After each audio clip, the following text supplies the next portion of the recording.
You're listening to Yeah, That's Probably an Ad. This is the Adweek podcast where we talk about marketing, media, technology, pop culture, because in the end, everything is an ad. We are coming off of Cannes Week, virtual Cannes, but still a harrowing and exhausting week of constant daily announcements and live streams. It's been wild. With me, as always, is Shannon Miller, Adweek's creative and inclusion editor. Shannon, thanks so much for being here, and thanks for all you did to cover Cannes. This was your first Cannes with us. How are you feeling? Awake. As opposed to when I had to wake up to cover said festival. But yeah, this was definitely a very interesting inauguration. Yeah, so as many probably know, there was no Cannes Festival last year because of COVID. There is no in-person festival this year. They did a fully virtual festival, which meant daily kind of live streams, not exactly timed perfectly for Americans. We had to get up quite early to catch any of this, but it was interesting. With us to talk about the winners, we obviously previewed this quite a bit last week, and we've been talking about awards on the last few episodes, but now we know everything that won. And so with us to talk about that is Kyle O'Brien, agency's reporter with us here at Adweek. Kyle, welcome to the show. Hello. Thanks very much. Appreciate it. And also welcome Emmy Liederman, who is a e-commerce reporter here at Adweek. Emmy, thanks so much for making time for us. Hi, thanks for having me. All right. Well, we have got a lot of categories we could talk about. First, I would say let's just cover the big ones, the ones that got the most Grand Prix, which of course is the kind of best in show or best in category across each of these. There are something like 28 categories of Lions. So I will just kind of quickly recap the ones that got the most Grand Prix. I believe the only one that got 4, we're still kind of waiting on some final confirmation, but the only one that got 4 was Womb Stories. This is from AMV BBDO for Essity's brands, which include Libresse and Bodyform. We've talked about this quite a bit, so I won't go too deep into it. But Shannon, it felt like it did about as well as we thought. I mean, 4 puts it on par with Fearless Girl. I mean, this is not a whole lot of campaigns get for Grand Prix. Yeah, absolutely. And it was pretty much a sort of foregone notion that this was going to be a big winner, and Cannes didn't disappoint. So in all of the awards, when you consider that this is a pretty stacked award season, considering that it has to cover 2 years, for that to be one of the most resonant ads of the past 2 years is pretty on par. So yeah, huge winner. Yeah. And the other, let's see, who else got quite a few? With 3 was the Stevenage Challenge. I'm probably mispronouncing that since I'm not a good English soccer fan. But this was a Burger King campaign. And this one, 3 Grand Prix in, brand experience and activation is 1, direct Lions, and social influencer. So this one, just to kind of give everybody, if you missed it, this was a really interesting idea. Burger King essentially could not afford to sponsor a real kind of A-plus Premier League team in Europe. So instead, they sponsored the dead last team, I believe in the 4th tier of English football, as a team called Stevenage. And the only reason they sponsored them is so that the Burger King logo could go on the jerseys. And then when EA FIFA 20 came out, the very popular soccer game, it would have to include this team because it includes all the teams.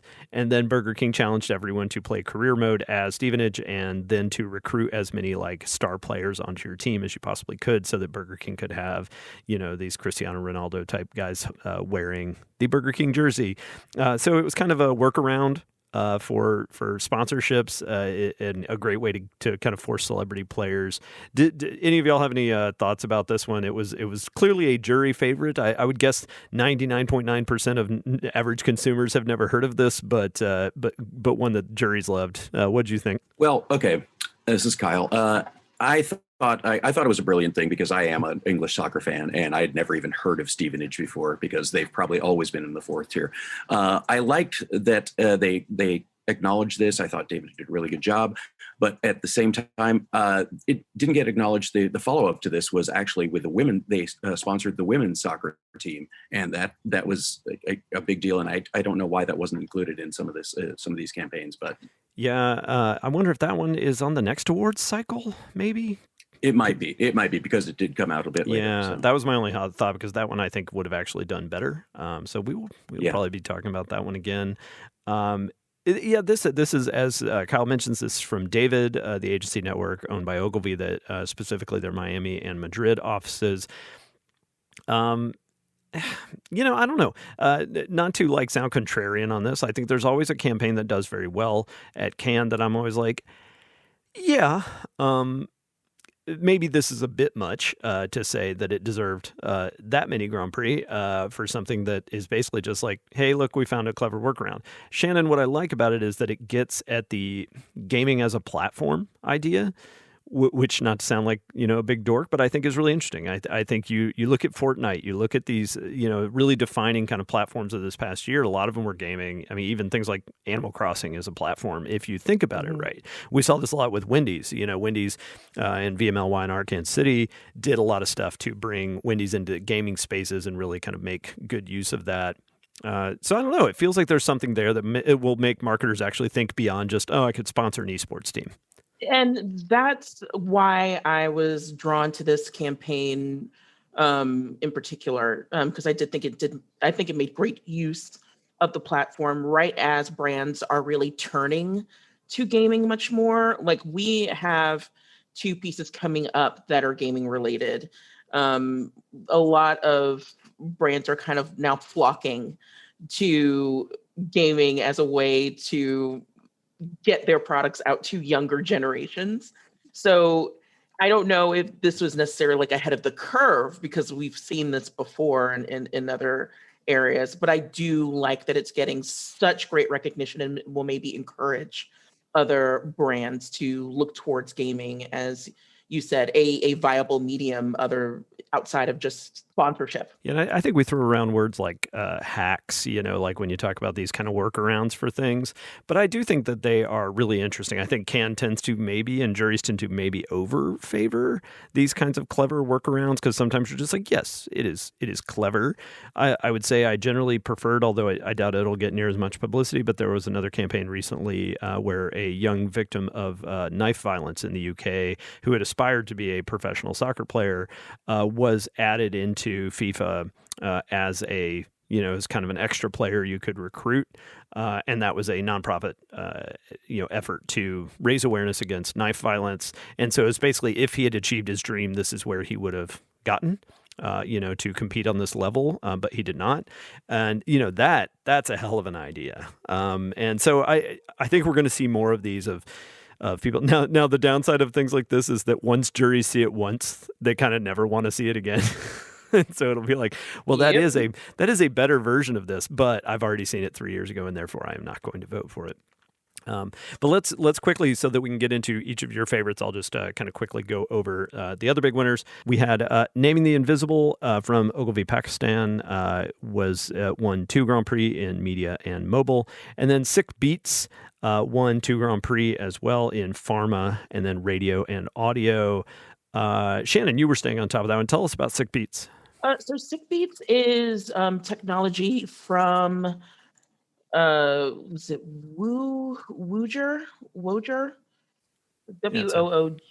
Yeah. So it's technology that helps people with cystic fibrosis. So when you have cystic fibrosis, you have to wear a vest in the morning that basically pulsates into your chest to clear your airways of mucus. And it's a very unpleasant process. But with Sick Beats, they created technology that syncs with music.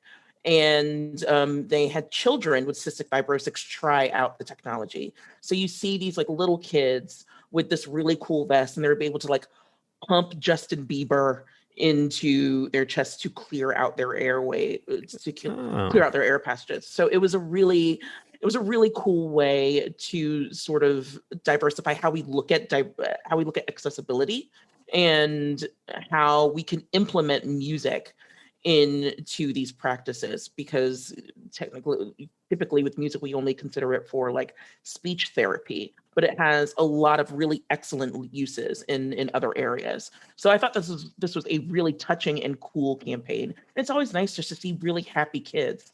So yeah, it was just a really cool effort from Ujer, and I believe I think it was FCB Health. I think. Yeah. Uh, So Speaking of FCB, we'll get into agencies soon, but man, it felt like every third campaign was FCB, Kyle. Yeah, no, they really had a lot in, and I thought, they stepped up and they did a really good job this year. Now, of course, I'm trying to remember what they all are. But I mean, they did Boards of Change in Chicago. That's right. Yeah, that was great. I think they had 2 titanium winners. It just felt like you just would trip over FCB campaigns. In almost every category. They ended up winning Network of the Year, right? Yes, I was going to say they became the network of the festival. So, and considering we're going 2 years on that, that's a pretty impressive haul for them. Not to do this retroactive like told you so, but we named FCB as our Global Agency of the Year last year, and I think there was some skepticism around that. Just honestly, every year that we name any agency that's not like Wyden and Kennedy, then everyone's just like, why would you do that? And the answer is that FCB had a really tremendous year last year in terms of growth, in terms of health, in terms of it was really a financial more than a creative honor, because not a lot of people had huge creative home runs last year, but FCB really was putting into place. I would put it on par with the year that we named maybe like 5 years ago. We named Wyden and Kennedy our Global Agency of the Year because they were putting into, even though they had 0% revenue growth, they were putting into place what you could tell was this soon to be dominant structure, and it did. The next 2 years, Wyden and Kennedy was on an absolute, crushing tear of winning and cranking out killer work. We saw that with FCB at the end of last year. For those who didn't read the article, I think there was some people would be like, why would you choose them? I'm like, well, you could read the article, but also I think there's a really good case to be made. And sure enough, here they are, just absolutely destroying. And what's interesting is we kind of picked the one year that there was no can, but the year before that, FCB really got on the map with Whopper Detour for Burger King. Right. They were not a Burger King agency before that, so it was really kind of put them on the map, and it became one of the biggest winners at Cannes 2 years ago. So good year for FCB. Congrats to Susan Cradle and everyone over there.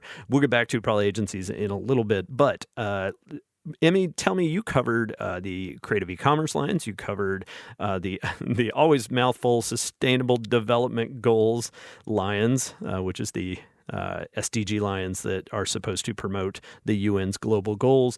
Of all those, were there any big winners, either gold or Grand Prix, that jumped out at you as just ones that you thought were really, really worth talking about? Yeah, so I really enjoyed the creative e-commerce and what Cannes decided to honor there, because obviously in 2020 was the year of e-commerce innovation, and there's so much that we could talk about between AR and just the different ways that brands that were already kind of uniquely placed to advance in a e-commerce digital way when the pandemic hit.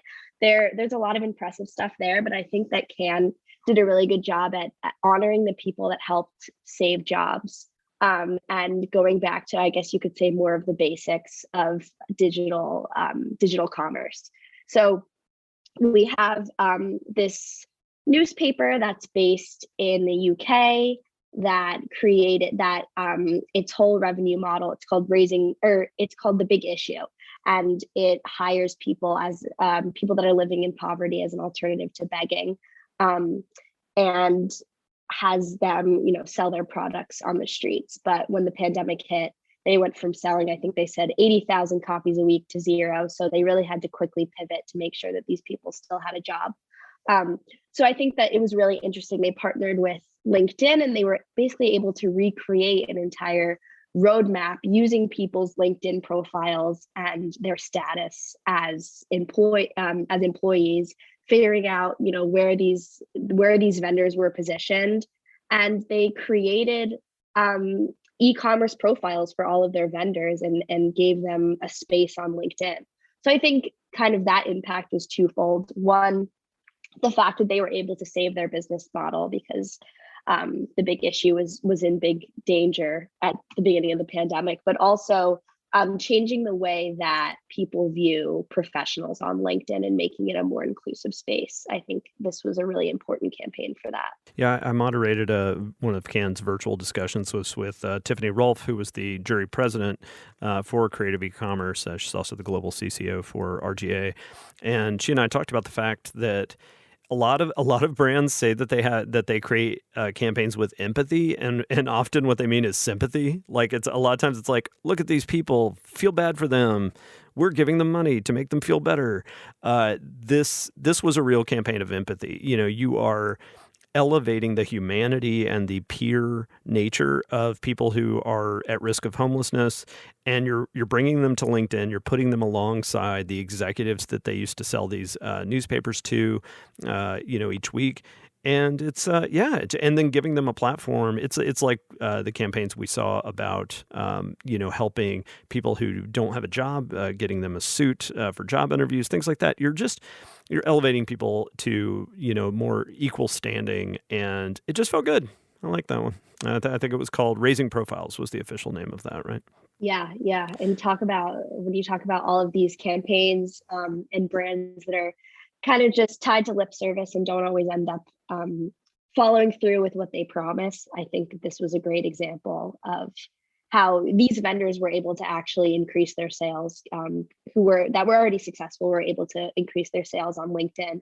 And then for Grand Prix, the other winner was Tienda Cerca, which started out in Colombia, and it was created by A&B there. And basically, the campaign, the agency, and the brand were able to digitalize an entire country's worth of convenience stores, which make up 52% of their economy, their revenue there, and is really a huge part of their culture. When you live in Colombia, it's like you go to the convenience store that's owned by your friends or your family or someone that you're close to.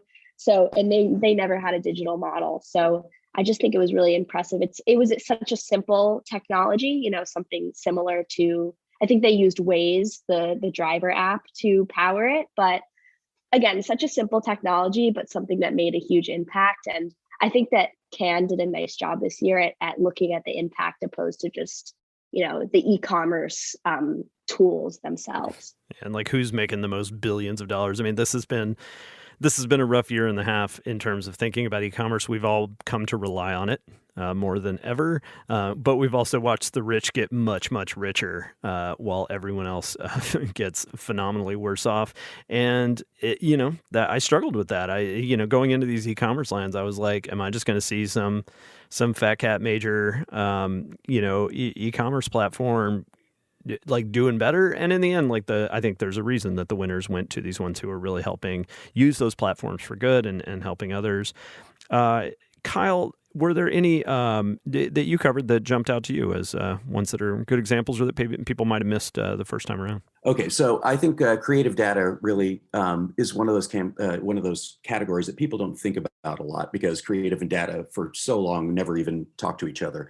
And the creative data Grand Prix winner was Rothko Salis. Now, we talked about sick beats earlier, and Shannon, I know you discussed that sometimes creative data can be used for speech therapy, and this one was by Rothko, the Accenture agency. They did a tremendous job of kind of making speech therapy fun for kids, and I thought that was a very well deserving Grand Prix. Yeah, it was. It helped me remember. It was it was like Spotify playlists of songs that are specifically good for helping you work through a lisp, right? Exactly. So, any form of speech therapy. So, yeah, if the kids who can't pronounce words correctly, they curate these targeted playlists that reimagine the experience of practicing, speech sounds for children, and they put it on exclusively on Apple Music so the kids can learn and have a sense of fun while doing it. So, I thought that was a really nice one. Jumping over to the entertainment. I did love the fact that Lil Nas X won. That's that campaign was all over the place, of course, but the fact that he is just advertising and marketing juggernaut is great. I really enjoyed that. So the other one that I really like, and I know Shane can speak to this as well, but Xinyi Realty in Taiwan won the Entertainment Lion Grand Prix, and this is an absolutely touching film about a couple. She works at the Bureau of Licenses, so she sees weddings and divorces every day, and she kind of categorizes them, and it talks about it with her boyfriend, who she can see wants to get married, and she's very hesitant because she sees so many divorces all the time. But as it goes on, they talk more and more, and finally she realizes that she can't wait anymore, just like she can't wait for a place to live. And I it seems weird to tie realty to love, but it very much worked in this campaign. So I really enjoyed that one. Yeah, that was one of those when we were watching. I had not seen it before the award ceremony, and just watching, I was like, I have no idea where this is going, which are always fun. And speaking of having no idea where something's going, I think it's time to talk about film. I think we're ready emotionally. I think we've had time to process one of the weirdest things I have ever seen. I could just stop there. Just one of the weirdest things I've ever seen. But I think that everyone is going to know exactly what we're talking about or from that preface. Or no one. So stick with us. We're going to take a little break. When we're back, we will talk about this year's film winners, most of which were, somewhat obvious, and one of which was something. So we'll be right back to talk about that one. All right, we're back. Every year, film is famously the most, I would say, the most high profile. I think titanium lions have kind of become probably the most desired lions at the festival each year. But film is where Cannes got its start. Of course, it's still linked in many people's hearts to the Cannes Film Festival, and this is kind of seen as the advertising film festival. So quite a few winners, quite a few Grand Prix this year. I think we had something like 3 Grand Prix in that one, which is very rare, but it's probably because they had 2 years worth of work to go through. But as I mentioned before we went to the break, one of the weirdest things I've ever seen was on this one. It's called Eternal Pregnancy. This is from Belgium. Produced by Czar Brussels and entered by, I think it's called Mortier Brigade. This whole thing from beginning to end, I will just say, look it up. It's called Eternal Pregnancy. You can find it. And it's in English. It's got, the premise is that it is about equal pay. It is about how women should not have to choose between having children and their careers, which I'm sure we can all get behind. The visual for that is a woman having a pregnancy that goes on through her entire career, and specifically her water is breaking through pretty much her entire career. It was fun watching our Slack conversation whenever, as these were being presented, and I think that's the one where all of us were just like, what is happening right now? I will just say, to give a sense of how weird it gets, at one point, the woman is standing at the sink washing her hands, and a guy gets impatient behind her and starts washing his hands in her water that's pouring down from her. That was the moment where I was like, am I on the wrong website? Yeah, I wasn't sure if that was just supposed to be like comedic relief or added to the cause, that little washing hands bit. But I would say, yeah, definitely an interesting campaign. Mortier Brigade has worked with, I guess, the Equal Pay nonprofit organization on other campaigns that are a little bit more, I guess you could say, like friendly to all audiences if you're interested in supporting the cause, but don't know if you want to see a grown woman give birth to a grown man. Yes. Yeah, that is the conclusion, is a fully grown man is given birth by a woman in her retirement years. I've seen some traumatizing work at Cannes. This is up there. This is a top 3 weirdest damn thing. There was an ad called Friend Shit from Thailand that came out a few years ago that I think kind of had the bar of like everyone in the awards hall was just like, what are we watching? So that's one to Google. Look up Friend Shit. I don't even remember the client. It was like it was for an app. I want to say like a financial app or something. And I just love it. I love this little those little gems. Shannon, anything in film this year that made you especially happy to see being honored?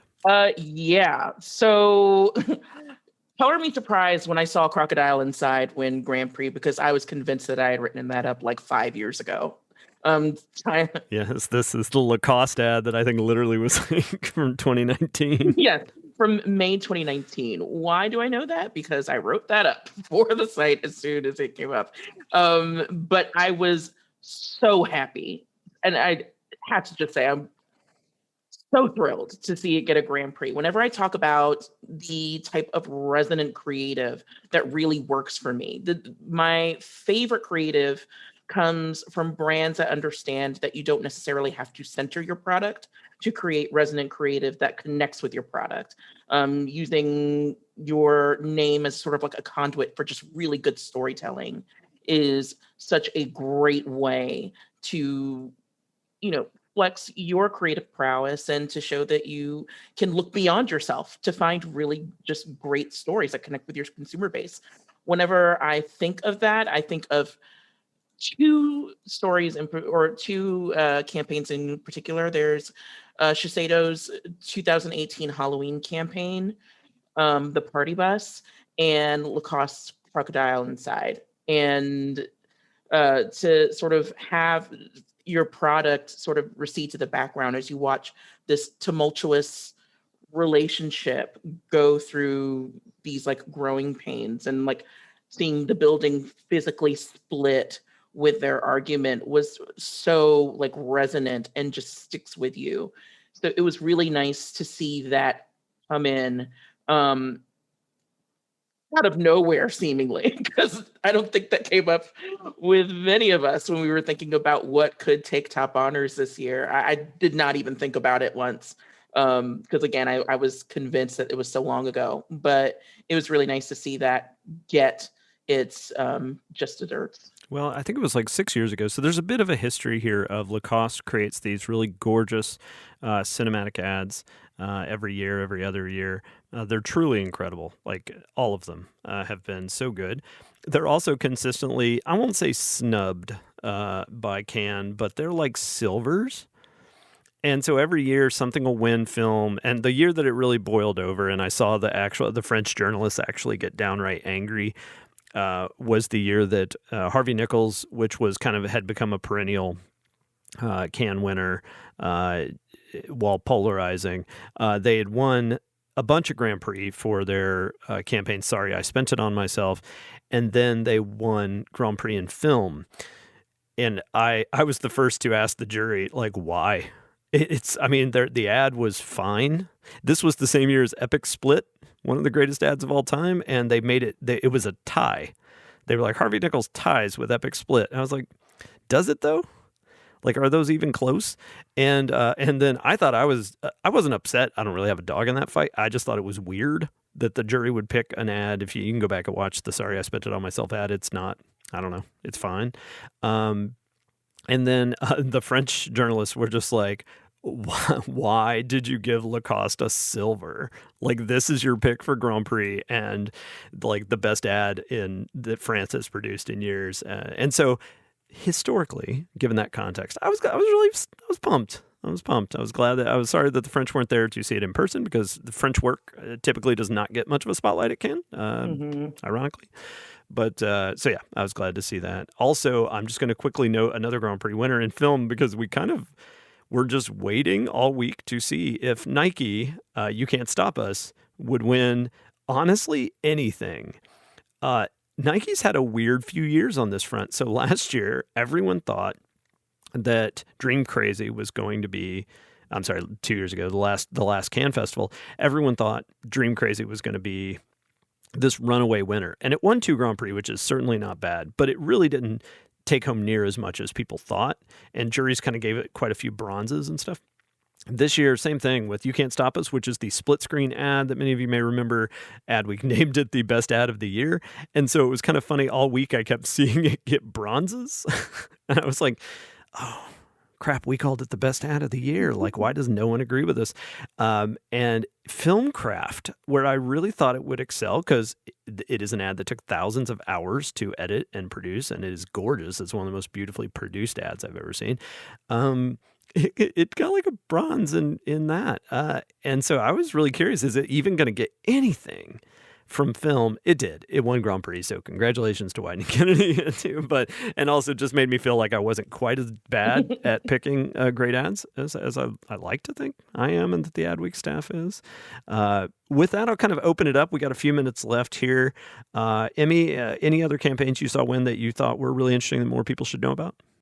Just a little side note that I realized, the Kraft Send Nudes campaign. I don't know if anyone remembers the whole controversy with that. Basically, they were like, why are we? Yeah, got pulled like 2 days later, right? Yeah, everyone was like, why are we telling kids to send nudes? Like, that seems mildly inappropriate. But it won a Creative E-commerce award. So I don't know if the can people just like didn't care or missed that news, but just thought I would mention that. Forgot to. No, I mean that's really interesting. So yeah, Send Nudes from Mischief for Kraft. Yeah, it got pulled. All the content around it got pulled off of Kraft's social media channels, but they never apologized for it. They just said, "Well, the campaign was over. We gave away all the product. It was our best giveaway ever." And then that was it. They just didn't want to say anything else. I think because they just wanted the controversy, like the debate, to kind of go away. But it did remind me that a big winner at Cannes, and I remember being so confused about this, was Nothing Beats a Londoner. Kyle, you remember this one? Oh, yes, I do. Nike? Yep. That was an interesting one on the tube. Yeah, like so Nothing Beats a Londoner, one of my favorite ads ever. But within, I want to say, 2 weeks of launching, it was pulled and has never aired officially. Because another brand, I think called Londoner, sued them and made them cease and desist. So it went on to win a ton at Cannes. And I remember being like, so this ad that no one could watch, that like literally no one could watch unless they went to adweek.com and found our like embed of it. So just to your point, Amy, I always think it's funny when it's like, do they care? Did it make it better? Were they probably like, maybe they liked the drama and they just wanted to do something shocking. Who knows? Totally. Kyle, any others that jumped out at you? Outdoor came so early on in it was early Monday, and people, I don't know if they're thinking of outdoor nearly as much as they used to, but I thought the campaign for Heineken Shutter ads was really brilliant. They basically took Heineken used their media buy to buy the shuttered bars of their bar fronts, essentially, and put their advertising on them so they could keep them in business during COVID-19. I thought, it was one that really addressed the pandemic and the needs of the people that were not being, not making money the entire time during the pandemic. So I'm sure some of them are still shuttered. But I thought the Heineken Shutter ads, it was from Publicis Italy. And they did. I thought that was a really, really nice campaign in the outdoor section, which kind of got glossed over very quickly. But it shared with the Moldy Whopper and a Renault electric vehicle outdoor ad. So I thought that was a really strong category that didn't get much love. Yeah, great showing by Publicis Italy all around this year. Just one of the best shops in the world, and really was on display this year. Just before we wrap up for the day, did any thoughts on this on the virtual programming side? Obviously, Cannes tried something. They tried to really swing for the fences of this very ambitious programming that ran pretty much all day, every day, and they still had their award show hosted by Juan Señor, the most beloved man in Cannes. I liked seeing Juan Señor.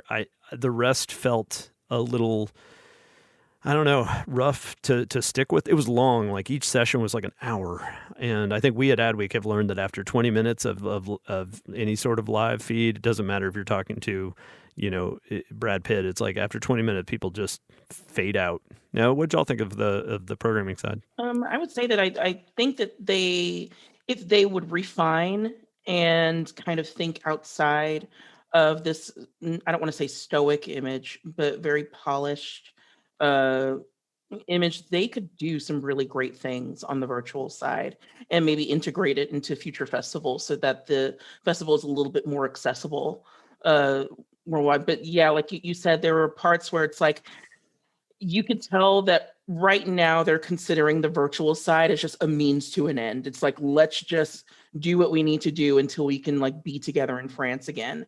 But I think they really need to sort of look at their overall model and say, like, if we polish this and tighten it up and maybe just have a little more fun with it outside of having once in your eat ice cream on the beach, then we can really create something that, you know, makes Cannes just a little bit more big, a little bit bigger and a little bit more accessible and enjoyable. But yeah, I think that they just sort of, I think that they really just need to look at that approach and think, you know, how can we just make this a little more engaging, aside from the little emojis that they were very proud of, and they were very nice. Yeah. Shannon, I think you're right about having fun. I think, you know, they did. I feel so bad for Juan because he's a very good guy, but they had him running around all the steps around Cannes, and he, you know, kept going into locked doors, and they made these really sad little vignettes for him when he, you know, when he's just an amiable guy and a very good character. And I just thought those were time wasters. They needed to have more fun, involve more people, maybe. And you know, of course, there were some digital flaws as well with the entire thing. I remember one morning tuning in, and it was the previous day's effort and it played for like 5 minutes, and I thought 7 minutes, yeah. Yeah. All of us were just like, am I messed up? Like, I know. I kept refreshing. I didn't know what to do. Is this Groundhog Day? Yeah, I feel for them. We've all had like that thing go wrong with live streaming. That one was pretty high profile. You know, with Juan, I would say, for those who don't know, he is the host of the award shows at Cannes and is truly just a lovable guy. I loved some of the vignettes when he took on a second job as a tour guide on the little train, the Petit Train. That was good. And I could have watched that all day. He's like, and of course the Etruscans colonized here. Remember, I was like, no, keep going. I want this. I don't want the other stuff. So, well, congrats to everyone who covered Cannes, who attended Cannes, who organized it, for getting through it. It's been a long 2 years. If you get a chance, you know, each of you here, if those listening, I actually really do like the festival. I think it's very important. I think it's easy to dismiss it as a boondoggle. I think it is a boondoggle, but I think the networking there and the fact that it kind of flattens the creative industry in a way that if a junior copywriter is at Cannes, they are shoulder to shoulder with the CEOs and the CCOs and the CMOs of all these like major companies, major brands. And that's huge. That's tremendous. I think that's good for the industry because it forces them to actually meet people who aren't their, you know, financial peers or whatever, hanging out on yachts. And then it also just makes all of us a little more global and a little more aware. So it's a good thing. Well, thank you, Shannon, Kyle, Emmy, for joining. It's been a week, so go get some rest. Thank you. Of course, everybody will be hearing this Monday. I think we're just taking the whole week off. But as we record this, we are preparing for a weekend of much-deserved sleep. So, all right. Our theme music is by Home. This week's episode was produced by Nick Gardner and edited by Lane McGivney. If you haven't already, please leave us a review on Apple Podcasts or wherever you get your podcasts. Those reviews mean a lot to us personally, and they help new listeners discover the show. You can reach us anytime at podcast@adweek.com. That's podcast@adweek.com. For Adweek, I'm David Greiner, and we will be back next week.